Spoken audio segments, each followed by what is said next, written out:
as you might have noticed, I'm an AI-generated avatar. Today, I'll present you this edition of the festival. Over the next 3 days, we will explore the horizons of intelligence. This is the theme of the 13th edition of the Scientific Research Festival. At Trieste Next, we will discuss both human and artificial intelligence, ethical boundaries, and the new frontiers science is facing. Where will artificial intelligence take us? What impact will it have on research? Medicine, robotics, astrophysics, food and nutrition, and the environment are just a few of the scientific fields we will delve into at Trieste Next. This is the central theme of Trieste Next, featuring over 100 events in English and Italian, the Literary Award for the Scientific Book of the Year, and 70 activities for schools. More than 300 internationally renowned speakers will be in Trieste. And don't forget to visit the 40 exhibition spaces and open labs in Piazza Unita. Before we welcome the guests of the next event, on behalf of the organizers and co-organizers, I would like to thank all the scientific institutions of Trieste, City of Knowledge, as well as the institutions that collaborated with us. A special thanks goes to the festival's main partner, the partners and content partners for their crucial contributions. Thanks also to the media and technical partners. Lastly, a heartfelt thanks to the 200 volunteers who made this edition possible. One final note. I'd like to remind you that the next session will last 75 minutes, with the final 15 minutes dedicated to your questions. Please also remember to check the updated event schedule on www.triestenext.t, which you can access via the QR code. Enjoy the event and have a great festival. Okay, welcome everybody. I do love this AI introduction. I really love it. Welcome everybody. Good afternoon, and thanks for coming here for this talk on bionic bodies and modified bodies. And the two speakers I'm going to introduce are Silvia Camporesi, Professor of Sport Integrity and Ethics at the KU Leuven, Belgium University, who's also a Vice Chair of the British Philosophy of Sport Association, and Mato Škerbić, he's a professor at the Department of Philosophy and Culture at the Faculty of Creation Studies at the University of Zagreb, and he is one of the pioneers of ethics sports in his town, and he's also president of the European Association of the Philosophy of Sport. Both Silvia and Matija are author of some books that you can see in this slide. I know that the audience of Trieste Next is not used to see a PowerPoint presentation or images or something like that, but today that's going to be different. And also I would suggest to dedicate not only the last 15 minutes to your question or curiosities, but if you do have curiosities well before the last 15 minutes, please raise your hand, and we will do what we have to do, and they will be happy to answer all your questions related, as I said, to modified bodies and bionic bodies.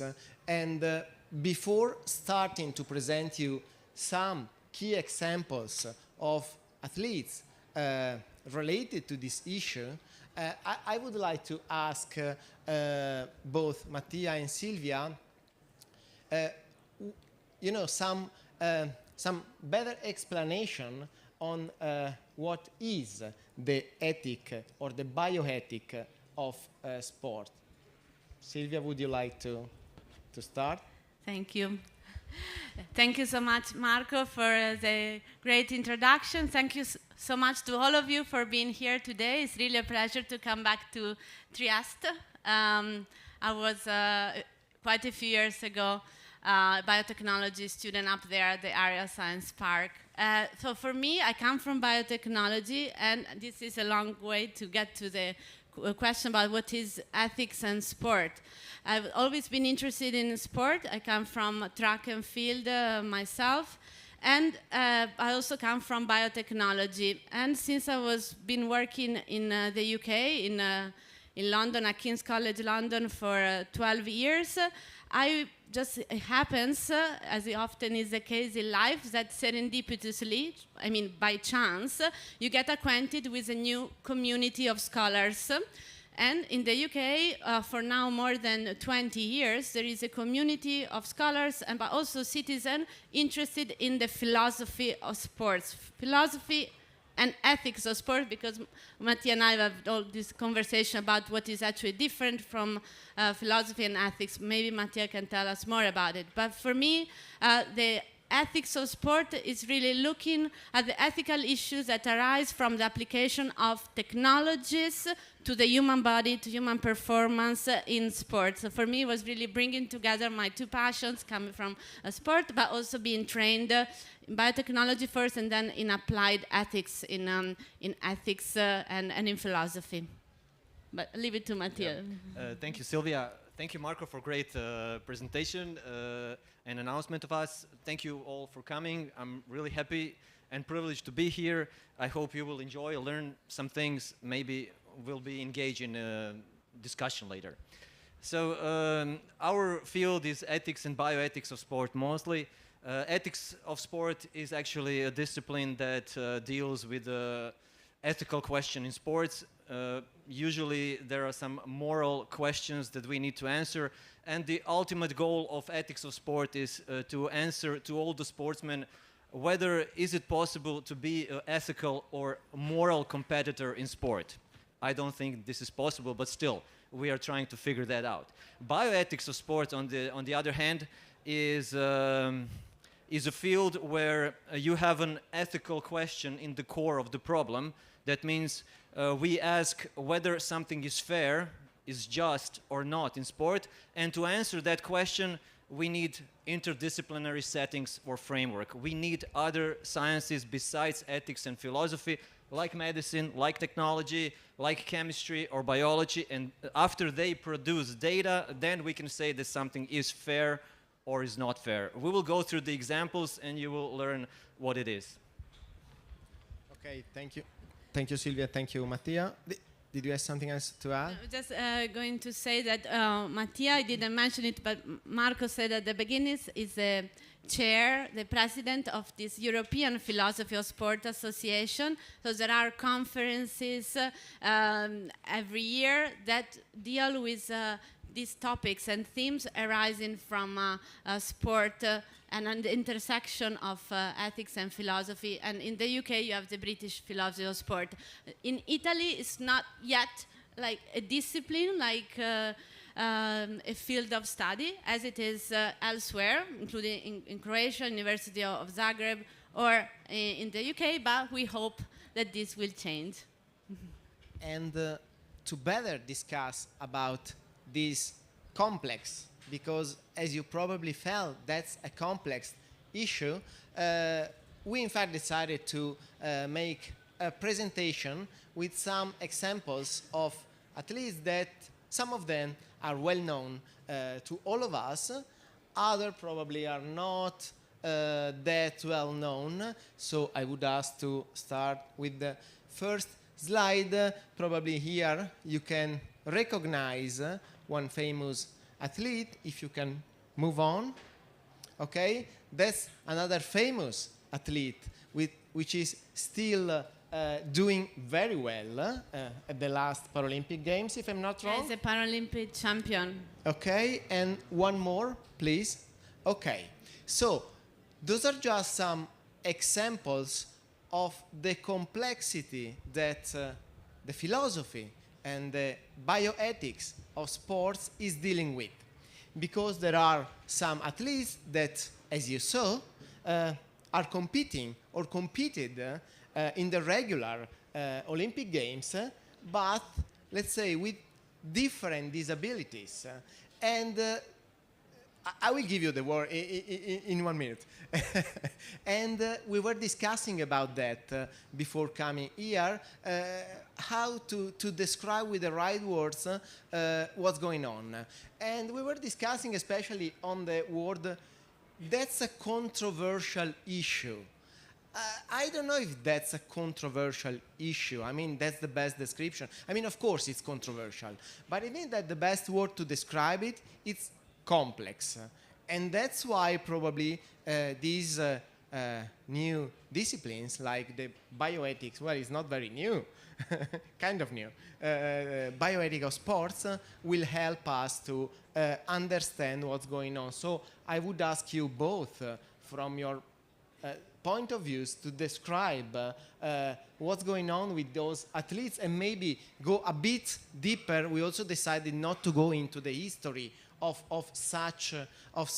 each athlete, but they will help us. I mean, Pistorius is known to almost everybody, and his Olympic competition few Olympic Games ago. So please, can you go deep into these pictures? Yeah, good. Thank you, Marco. Do you mind going back to Oscar Pistorius? Is it okay if I start? Okay. So I guess all of us know of Oscar Pistorius, but I think whenever we talk about Pistorius, it's also a moral duty to mention the fact that he's a murderer and to remember Riva Steenkamp, because we are talking about a person and we cannot just simply divide the athletes from what happened later. So this is a question that I asked myself also when I was writing the book. But going back to 2008, because that's when the case, and Marco put it very well, the complex case of Pistorius came to the fore in the media.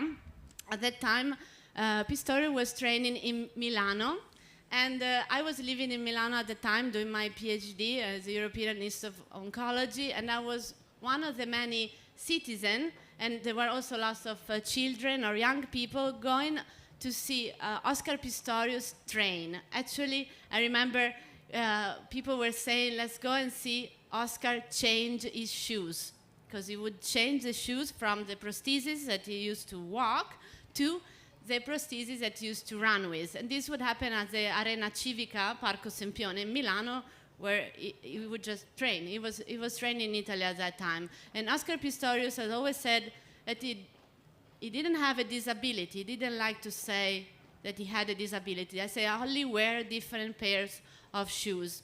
Pistorius was born with a congenital malformation that led to the double amputation of his leg under his knee.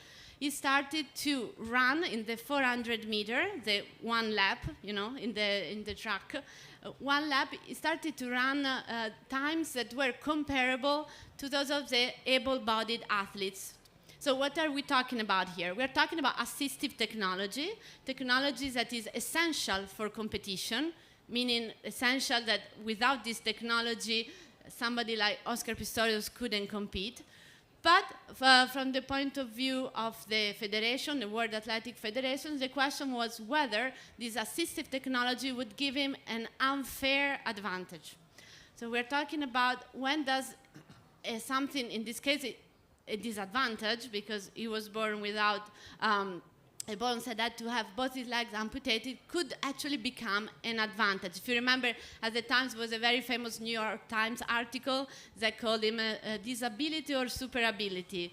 And this is also the kind of language that we have in Italian, disabilità or superabilità. So Oscar Pistorius' case, why is this so important? Because in 2008, but at that time, the World Athletics was inviting him to compete with able-bodied events in Rome, in Milano. People could go and watch Oscar compete with people without technology. It was a kind of spectacle. So it was a show. But they said, we don't want you at the Olympics. Okay? It's okay if we come and compete in events in which we invite you, but the Olympics should remain a contest where only able-bodied athletes without technology can compete. Pistorius appeals to the Court for Arbitration for Sport. The Court for Arbitration for Sports is an international court for sports disputes, including doping, in Lausanne. And there, different scientists measure his performance in the 400 meter with the prosthesis, with the performance of athletes without the technology. The results were that the energy consumption in the 400 meter was comparable, because they said these are studies that were published at that time. In the initial phase, when Pastore leaves from the block, he had a disadvantage, but then in the second part of the race, an advantage. Overall, in the 400 meter, the energy consumption was comparable. So on this basis, the Court for Arbitration for Sports said Pistorius cannot be excluded from competition. And this is why we saw him competing at the London Olympics. And by the way, in 2012, he competed in both the Paralympics and the Olympics, in both events. We saw him in the Olympics only in the 400 meter, because that was a decision that was valid only for Pistorius, only for that kind of prosthesis, only for that kind of race. So it was not something that could be applied to other athletes. And this is why from London 2012 to now, we have not seen other athletes compete in the Olympics. The second slide shows Marcus Rem. Is a long jumper, Paralympic long jumper, and Marcus Rem jumps farther, longer than the Olympic champion. So the long jump he jumps 8 meters and 72 in the Paralympic gold, that is personal best, but the Olympic champion, the Greek Tengopoulou, jumps 8 meters and 54. So I'm just gonna stop here and leave it to Matija to discuss more this question of technology in the Paralympics. Sorry, first I would Yes. ask you or Matija. So the problem is that everything is fine when the athlete best performance is lower than the Olympic champion. But what happens when an athlete with this kind of disability get better than the Olympic champion? Yeah, that's the problem that Silvia was describing with Oscar Pistorius. His results were much better than he started to jump from his blade. He was first jumping from his foot, and his results were much lower.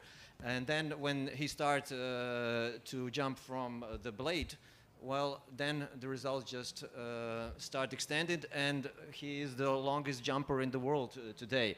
If they were allow him, which he wants, to go to the regular Olympic Games, he would be the champion in last 3 Olympic Games. So it would definitely change the sport. Ethical questions that we raise from these examples are, of course, of fairness. It's always a question whether is it fair for him to jump from the blade or to run with the blades.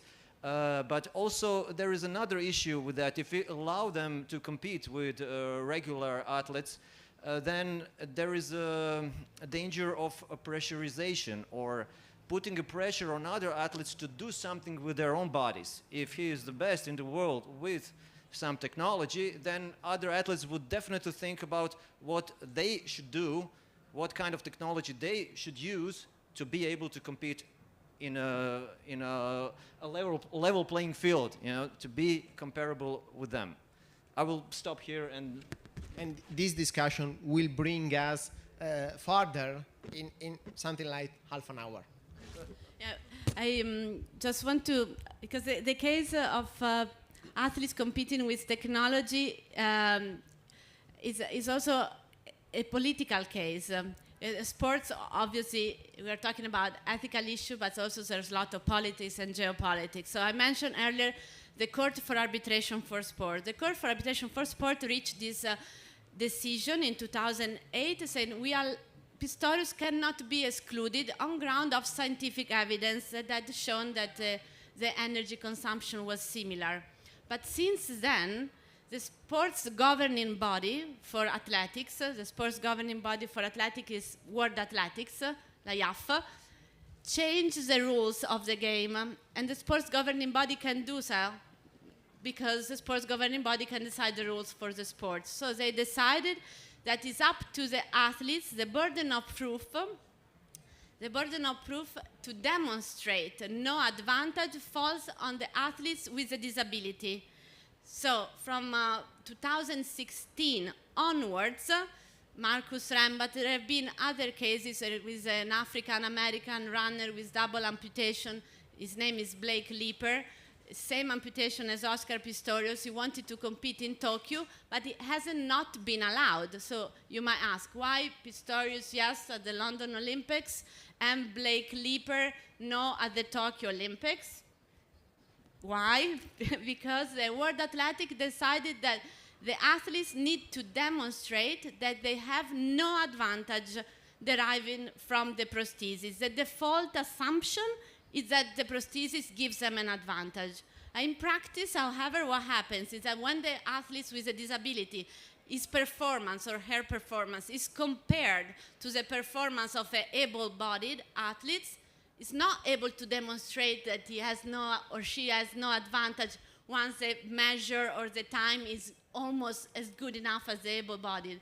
And this is why I was talking earlier today about, of course, this is a festival about artificial intelligence, no? And the comparator, we had the beautiful introduction by the avatar.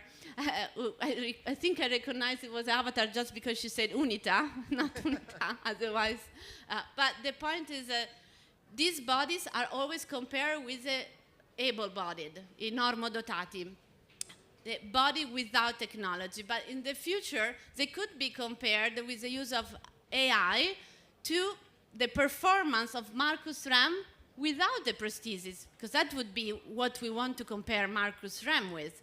We have Marcus Rem jumping with the prosthesis. Let's see how much he could jump without the prosthesis. Of course, we can't do that. We don't have that point in time in which we had measured him doing the long jump, because his personal trajectory is, he was a wakeboarder, he was doing a different sport, he didn't have a congenital malformation. When he was 14 years old, he was training in wakeboarding, and the boat just basically cut his leg. It had to be amputated, and so he became an athletic long jumper later.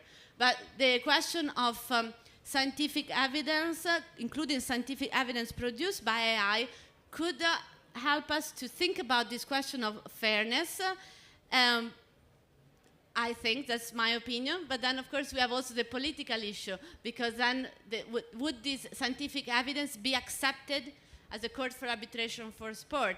Because we're talking about when does an advantage become unfair? And the sports federations say we want to retain a fair equality of opportunity within a given category. We never have, we never ask ourselves, is it an unfair advantage if we have an archer like Paola Fantato competing on a wheelchair? She was the second athlete competing at the Olympics. This was 1996 Atlanta. But she was competing on the Olympics. She was good enough, and people would say, well, she has a disadvantage. The technological device, the wheelchair, is not providing a performance advantage. We also have other examples of athletes like the blind runner, the American competing in the marathon, and the South African swimmer competing at the Olympics. We don't think they have an advantage, but the question becomes, it really revolves around the technology. And these are questions, as Matija was saying, why are they bioethical questions? Because they're questions of fairness. Whenever we talk about values, what is fair, we talk about morality, we talk about ethics, but they're questions that require scientific evidence. We're required to know a comparison of a performance. We need to decide what is the right comparator. But then these are questions that have an impact on policy, on regulation, on law. And I think, if you're interested in this kind of question, the message that we want to convey today is that there are people working on this. There are people writing papers on this type of topics. There are scientific journals. Maybe, Matija, you can... Yeah, I just wanted to add a little bit. There are other athletes that are using technology. We call Oscar Pistorius and Marcus Rem to be cyborg athletes. cyborg athletes or cyborgs are people who has their own biological body and then they have some technology added inside or on their bodies. There are other athletes playing different sports that also have, they're cyber athletes. They have some technology in them, like for instance tennis players. Zimonjić was #1 player in doubles. He has a artificial hip. Also Bob Bryan. These are two best double tennis players in the history of that sport. So if they have an artificial hip, is that also a question of fairness or not? Without it, they would not be able to compete. They would not be able to walk normally. So this is also a question of other technology and other technological advancement, which are not that obvious as of those two examples that we saw. We have also, and this is the end for me, there are also some players that are using artificial parts in their hands for better controlling a ball, better throwing a ball, for example, in baseball in America. So where is the question with that? Is that fair? Is that an ethical question that we should also discuss in that kind of field? I think yes. Technology is a big issue, not only with prostheses, but also if you can go on. There is also this aspect which is called technological doping. I mean, doping is something that we are quite aware of, but this technological doping is something that I learned in the last few days when I had to deal with the bioethics of sports.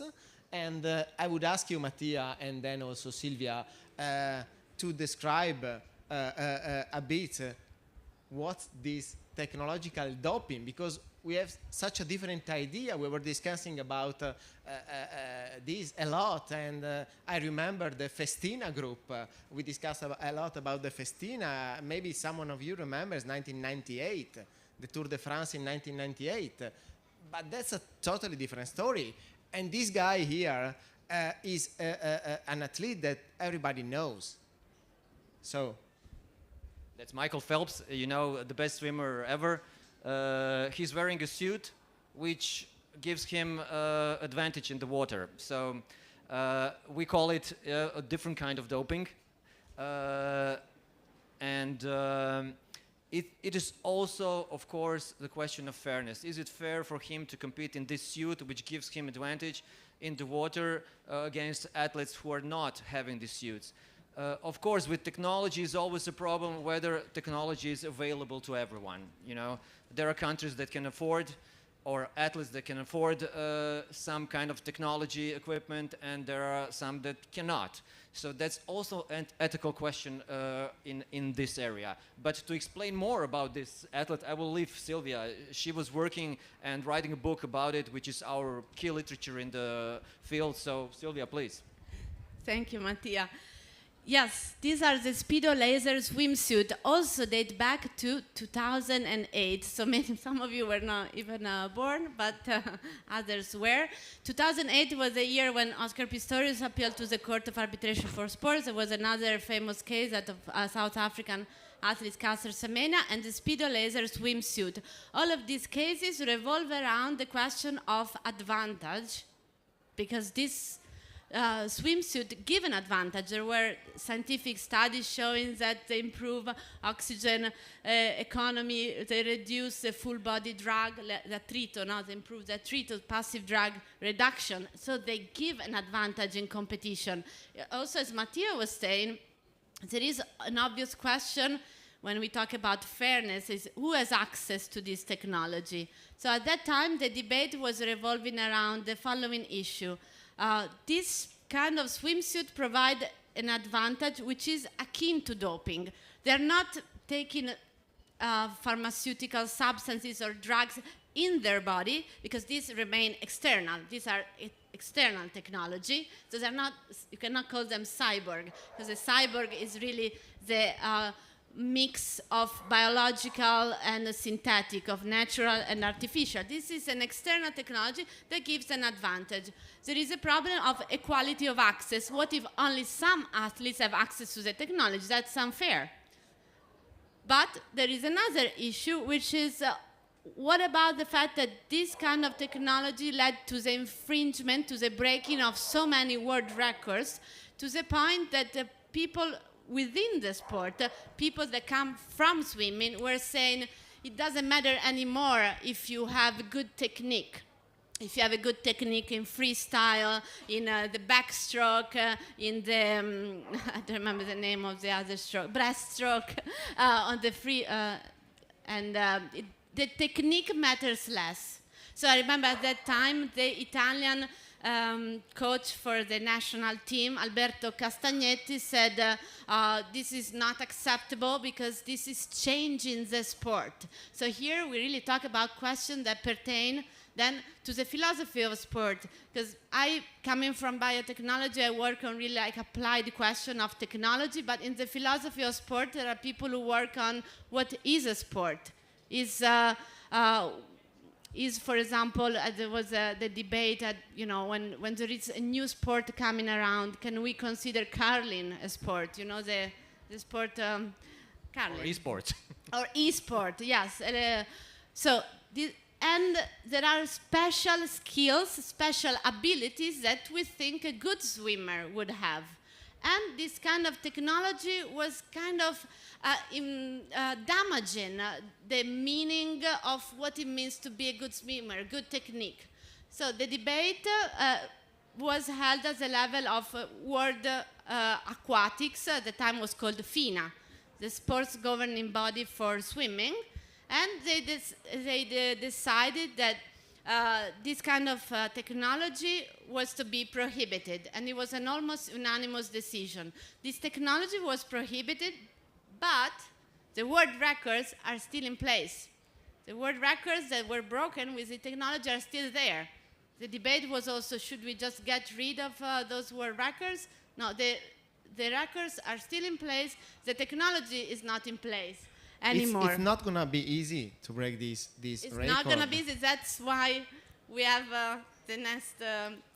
And if you can move to the next, Silvia and Matija were talking about some external, external technologies or technological dopings. But Matthias, is this still the same sport? I mean, is this the same act of competition if we go that deep into modifying our body? I mean, we are talking about the next generation doping, which is called genetic doping. Okay, we on the slide we have actually enhanced game slide, so maybe. Yeah, let's stay here with enhanced games, please. Okay. Yeah. So maybe you heard about that, maybe not. This should be happening on February 2025. It's an enhanced game, or we can call it a doped game. So every doping is allowed, and we want to see on these games what human body can do, which records can we break.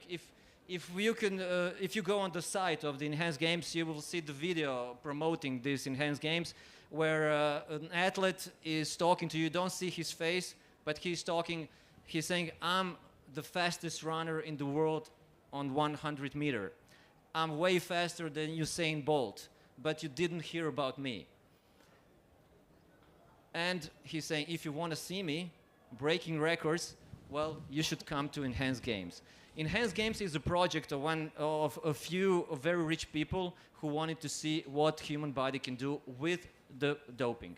But I must say, this is controversial again, but still it is in line with what we are doing in philosophy and ethics of sport. We want the highest level of excellence. This is what they want. And they are based on three principles. One is safety. So they want to have a safe sport in a way to have medical teams checking athletes in every possible way with all the technology that is today available. Second one is they want records. Of course, they want to see what human body can do. And when they say we want to allow doping, not all doping. It will be medically controlled and doping which is in line with what sportsmen want to do to achieve the highest possible level of excellence. I must say that in 2000s there were a huge debate in philosophy of sport. I mean, from the beginning of philosophy of sport, in 1972, doping was one of the major topics. And community was divided. They were pro and against doping. And the side pro-doping, they said we should allow doping because athletes want to achieve the highest level of excellence. So we should allow them, but medically controlled. So Claudio Tamburini was the biggest name in this area, and he made some very controversial claims how we should allow doping. Well, they're doing it right now. Would you like to see it? I don't know. Would this change the world of sport? I'm not sure. If they will be, if athletes will be safe, medically controlled, and using doping that actually bring their abilities to the highest level and not endangering their health, well, I don't know where is the problem, but let's see. From a philosophical point of view, is this the same sport we were used to? Yeah, definitely. I mean, we are all looking for extremes. We don't want to see two of us running a 100 meters race. We want to see Usain Bolt. We want to see what we can do, how we can break records. So they will break all the records there are. Would you like to see it? I don't know. I think, these enhanced games, I could see some faces before. It seemed to me that not many of you had heard about it before. But can I spend a little bit more time about the enhanced games? So the enhanced games their starting point is that the world of professional sport is corrupt. I think we can agree with that. Professional sport, there are lots of money. When there are lots of money, there are big incentives to dope. But the most vulnerable cog in the wheel is the athlete. The athletes, when they're found positive at a doping sanction, there is a principle of strict liability. They are very severe, heavy sanction. 4 years, they need to demonstrate if they want to have a reduction in the sanction that they had mitigating circumstances, but they cannot say, I didn't know. The prohibited list the World Anti-Doping Agency prohibited list contains more than 250 substances or metabolites, and the athletes cannot say, I didn't know. So what happens in sport that often, and there are data that show that it's not the athletes alone who's doping, but there is an entourage. There is a community of people very close to the athletes, the sports physician, the sports coach, the physiotherapist, who know that the athlete is doping, and either passively or actively are involved in doping. The athletes by themselves is not just going around and dope, because we're talking about very sophisticated challenges. The athletes by themselves going around and doping is the exception. But the rule is that the entourage is also complicit in doping. There are incentives at play for athletes to dope. You can think from a rational point of view. There is so much at stake, and the difference between winning or not winning, we saw it in the Olympics in swimming, is often 0.001 of a second, So the starting point of the enhanced game is that the current doping policy, which puts the liability on the single athletes, is not working. It's not eradicating doping. Every few years we see the single athletes being sanctioned, but the single athletes become the scapegoat, il capro espiatorio, the scapegoat, and the system remains the same. So what they want to do, and they're being very provocative, is that we're going to do things in a transparent way. We know that there are incentives at play for athletes to dope, so we put this out there in the open. We say, you can take performance-enhancing drugs, but you do in a medically supervised way, so that we measure the effects of the performance-enhancing substances. We also measure the side effects. It's like a clinical trial. So athletes are guinea pig, but athletes are guinea pigs anyhow, and often when they take doping substances, there are no, of course, clinical data showing that actually something that they're taking gives them a certain degree of advantage. They take stuff that probably only harms them, that harms their health, maybe gives them an advantage, but most often than not only harms their health. You know what I'm saying? So their proposal is saying we do it in a transparently, medically supervised way, but also they want to do it in a way that gives a financial return to the athletes. And this brings to the spotlight another problem in professional sport, the problem of sustainability. I don't know if you've heard that whenever we have a sport, a mega event like the Olympics, after Los Angeles 2028, we have no host cities saying, I want to have the Olympics, I want to host the Paralympics, because these mega events are not sustainable. It's a problem of sustainability of events. And there are always incentives toward breaking the records. We want to see new world record being broken, but since the human body, so there are two things. Either you change the human body, you have cyborgs, you have genetically modified athletes, or you give some help. Otherwise, we're not going to be able to continuously break this record, no? It's a problem of sustainability of sport. And that's why they also have a lot of money that they say if you break the 50-meter freestyle record, which was obtained with the Speedo laser swimsuit, the 50-meter freestyle is still there. Because we were saying earlier, you know, they eliminated the technological doping, they prohibited the laser Speedo swimsuit, but the world record is still there from 2008. And they're saying if you break that record, but you do it in a transparent way, with the help of performance-enhancing substances, you win $1.5 million. So you can see there. That's a huge step. I mean, the problem with doping actually is if you see last few cases of dopings or last many cases of dopings, you will see that athletes doesn't want to cheat the system in a way that everybody is training and you're not. And then you take a substance and then win.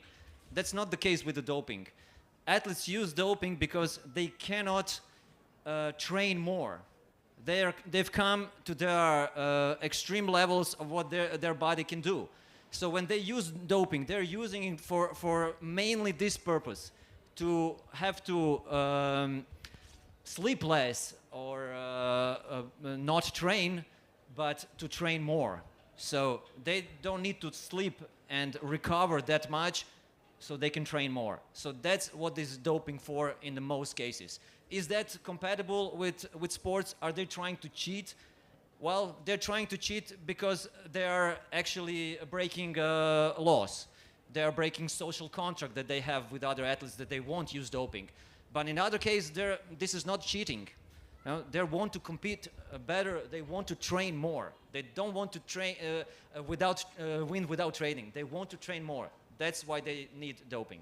That's what Silvia was also talking about. Yeah. Enhanced games are coming. I mean, are on the way. You said February 25. They should have been in this month. Let's see what happens. But the next step is another form of doping, which is even deeper, and it's called gene doping. Okay. So we were saying that it's very difficult to continuously break records unless you either take performance-enhancing drugs or you modify your body with in different ways. There are different ways to modify your body.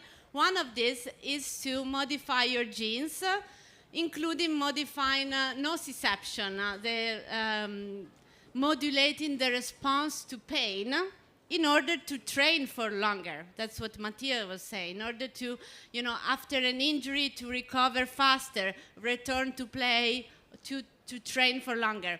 So genetic doping is not a future, but actually there are technologies that have been with us for decades now. We're talking about the field of gene therapy. When I was working up at Area Science Park as the International Center for Genetic Engineering and Biotechnology, I was working on a gene therapy project which was aimed at enhancing the vascular endothelial growth factor after a stroke. So you know that after a human being or an animal has a stroke, there are a lot of cells that die because of lack of oxygen. So with the gene therapy, we're trying to bring new vessels to create new oxygen that would basically prohibit a lot of cells from dying.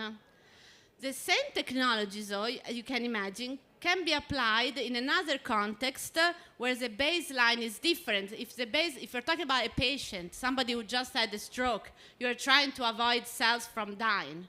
But if we're trying to create new vessels and bring new nutrient, new oxygen to somebody whose baseline is the normal, what are you going to do? You're going to enhance.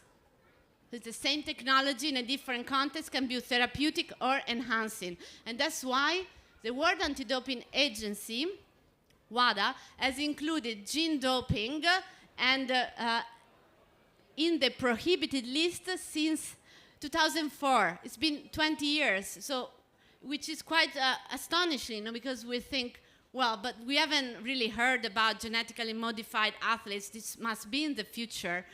Well, maybe we haven't heard because we haven't been able to detect them. That's always a possibility. Or we haven't heard because there are more efficient ways to dope. I was talking about earlier that at certain professional level, doping is really sophisticated enterprise. It's not something that you do by yourself. You need a team of people that really help you to dope. But genetic doping is one of the most sophisticated ways of doping, and probably not the first line of doping, not the most efficient way of doping. But there are three main targets from gene doping. One is to enhance the muscle mass, create more mass. If you want to do a sprinting event, if you want to do 100 meter, 200 meter, you want more muscle mass. And the targets are genes and mutations that we find in nature. So the technology is trying to mimic what we find in nature, mutation of the level of myostatin, for example. And we already have them naturally occurring. So we have cases of natural doping in our species or in cattle, but this they're trying to do it artificially. Then there are another target is EPO. So this repoxygen was a case that reached the media. It was an attempted case at gene doping already quite a few years ago, in 2006, because in those years there was a lot of talk about, this future becoming a real possibility. It was this German coach, a track and field coach, who tried to get a hold of a product which was being experimented in animals, in rats, for beta thalassemia, produced by a pharmaceutical company called Oxford Biomedica. And this coach said, well, if we can get a hold of this product that is supposed to be used for patients for beta thalassemia, we're just going to enhance the level of erythrocyte of blood cells in people who don't have a genetic condition.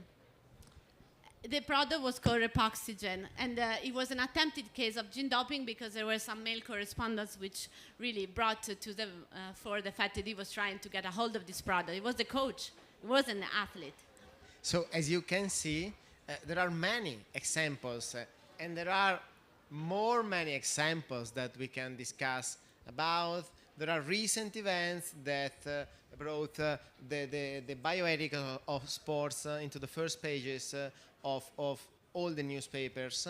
But since we just have our last 20-15 minutes, I would ask if there is any question coming from the audience before we move on the next and last, I would say, topic, unless there are other questions. Yeah, I would like to move. I would like to move, if you can. Yeah, there are some examples now.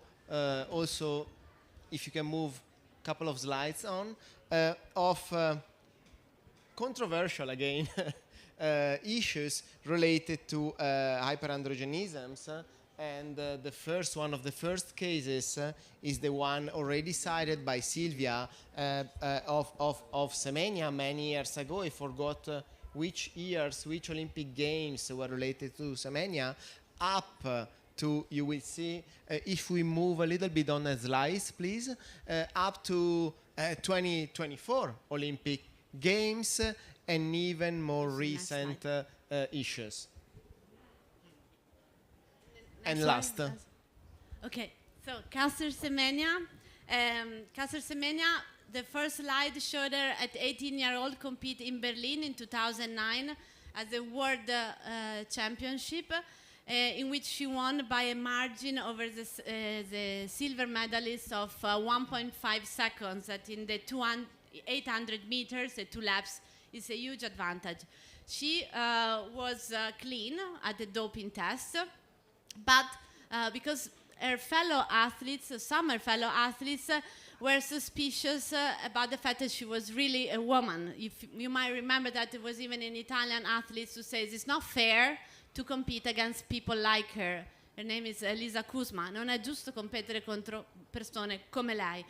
Caster Semenya. And the other athlete is Duty Chand, and I'll talk about her. So what happened at that time? This is definitely a very complex issue that is difficult to summarize in a few minutes, because it doesn't start in 2009. It starts earlier when we had sex testing for female athletes.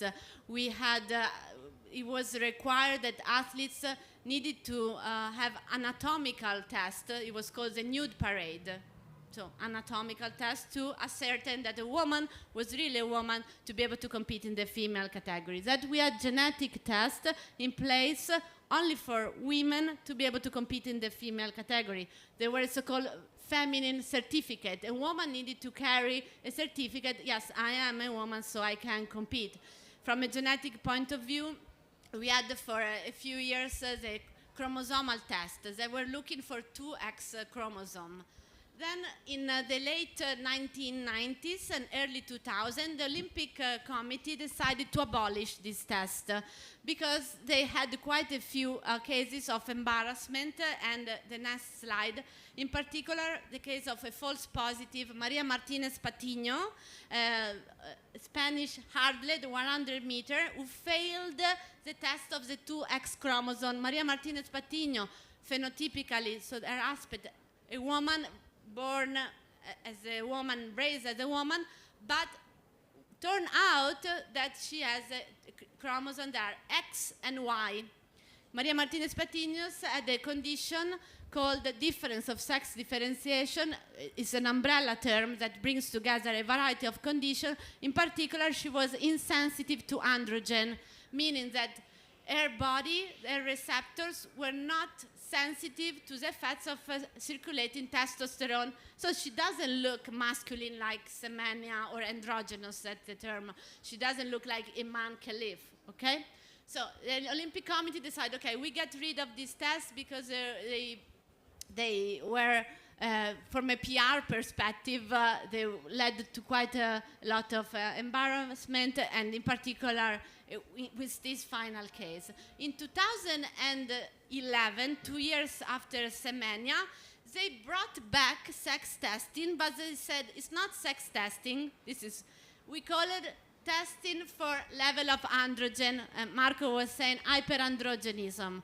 Hyperandrogenism means too much androgens. And they said, we are not questioning whether these women are women or not. We are questioning whether they have a level of testosterone that gives them an unfair advantage. Okay, going back to the question of advantage, it was a case of natural doping. I told you about there are natural occurring mutations that give a lot of muscle mass, natural occurring mutations that give, I didn't talk about it, but we were talking about it earlier, higher level of red blood cells. There are natural occurring mutations that give a lot of testosterone, but the World Athletics says this is unfair. So if you have this condition, you're required to take androgen suppressive drugs. It's not the pill, it's an injection of anti-androgens to lower your levels, and this is still the case today. So if you go back to the very last slide, which goes to June 2024, Caster Semenya. Caster Semenya now, she's now 33. She hasn't been able to compete in Tokyo because the rules are still in place.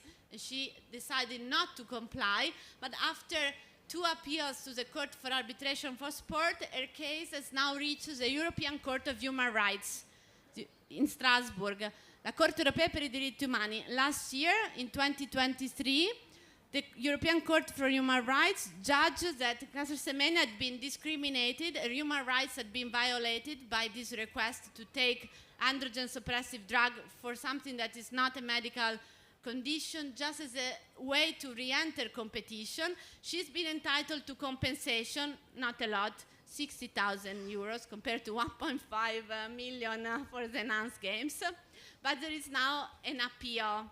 So this is an appeal because World Athletics appealed. So by the end of 2024, we will hear the final verdict, and it's very important because for the first time in history, the European Court of Human Rights is judging a case of an athlete. Because before Caster Semenya, in sport, you could do whatever you wanted from the point of view of regulation, of the sports governing body. And this, for the first time, it's become a human right case. So again, the question is, the key word is advantage or disadvantage, or disadvantages. Yeah, but there is also some other ethical questions, like we're actually questioning who is woman or what is woman, because World Athletics now is saying that the woman is, you can judge who is woman by the level of testosterone, you know, or whether is it XX or XY. So that's also an ethical question, an important one. Of course, the basic question is fairness. Whether their condition bring them unfair advantage. That's very important. And I know that Silvia has argued that if she can compete at the same level to keep the meaningful competition with other women, we should give them allowance to compete in the female category. But still, I think a lot of work is in front of science, in front of medicine, especially to provide answer on fairness question, whether her condition, body condition, is unfair advantage or not. So whether she can compete in female categories or not. So again, the complexity of this issue. We just have 10 minutes. So I would like someone to ask. You have the opportunity to ask. Yeah.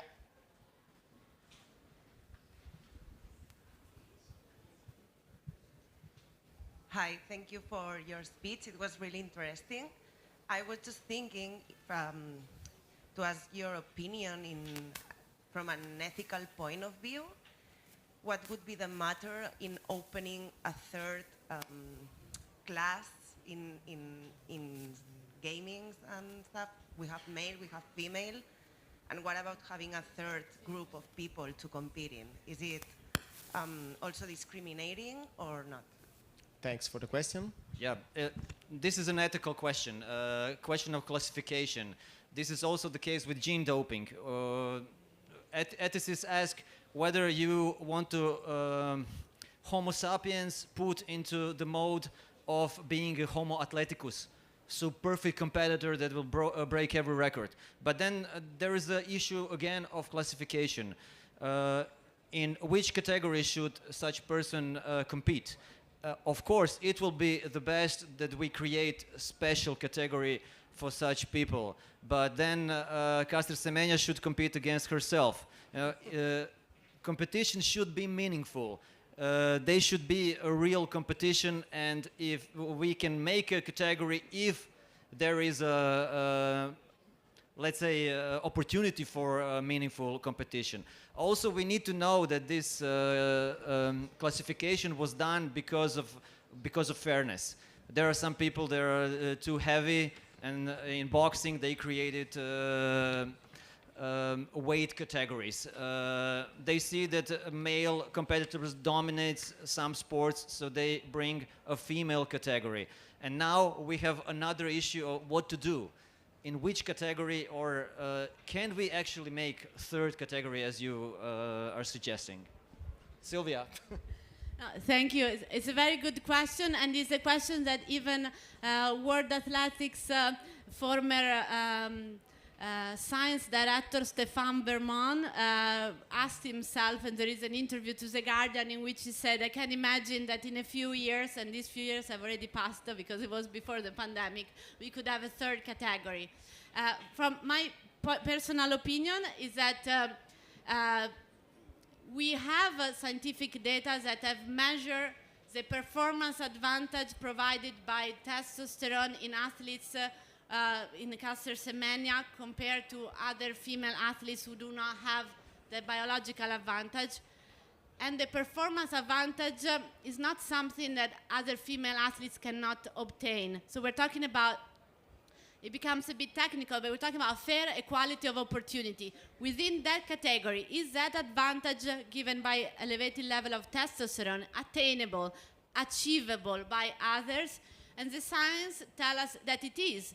In the UK, at the University of Manchester, you have Alan Williams, who is professor of genomics of sport performance, who has been called as an expert witness at the Court for Arbitration of Sport when you had the case of Semenya against World Athletics in 2019. Alan Williams brought scientific data from other biological advantages, including genetic allelic variation in alpha-actinin 3 and other variation that provided what's it called, VO-max, other biological advantages. And his expert witness, his expert testimony was that there is no difference between high level of testosterone and other biological advantages. So his point was, either we create a limit on other advantages to be consistent, or from a logical point of view, we are not being consistent. World Athletics' answer has been, we care only about testosterone because we have the binary division, male and female category. This binary division is here to stay, and we think that within the female category, we need to put another boundary within. We're not gonna put boundary on even Michael Phelps. We showed earlier Michael Phelps. We said he had biological characteristics that made him exceptional. So if you look at the Gaussian, the bell curve in terms of biological characteristics, he is an exceptional human being, okay? But from this point of view, as a sports governing bodies, they say we don't care about other biological variation. We only care about testosterone because testosterone is a male advantage, and women, like Semenya, have the body of, have a biological male advantage. This was also the case of Iman Khelif. I show you the image of this summer debate at the Olympics with Iman Khelif, the Algerian boxer. In that case, we have very little data. We had the level of the debate was quite low in terms that it wasn't informed from the point of view also of the sports governing body in terms of what the regulation are for boxing, or what it is that we're talking about. At least in athletics, there are rules which we might disagree with. I mean, I openly wrote that I disagree with the rule, and so have many others, but there are others who, of course, agree with the status quo, but the rules are out there, and it's clear what is that we are discussing. So in sport, it's often a black box. And this summer's cases was also full of fake news, at least in the initial phase. No, go ahead. Connecting to this case or cases, there is an important point made to the public, I would say. We learned, or anyone who were involved in these cases, reading about them, that we don't have just male or females, that some people are born in such a biological state that we cannot say that they are male or female. We call them intersex. And this is 1.5% of the human population. So that's somewhere around 100 million people. So what do we do with them? Should we just pretend that they don't exist and just stick to the male and female categories in sport, or should we consider those people? I mean, this is a significant amount. This is my country has 4 million people, you know. So what do we do with them? We should think about some resolution about that, some possible ways for them to include in sports. And we should know that these are people who are sportsmen in their core. Sport is their life. So we should provide the opportunity for them to live their life in fullest as sportsmen. And we should do it in a significant way, not just creating some category which will not bring them meaningful competition or their life in sports. So if there's no other question, okay, they're asking me to close this session, and I want to thank you again, and I want to thank Matija and Silvia, and go ahead with the Trieste Next. Bye. Thank you, Marco. Thank you. Thank you for coming. Thank you. Enjoy Trieste Next.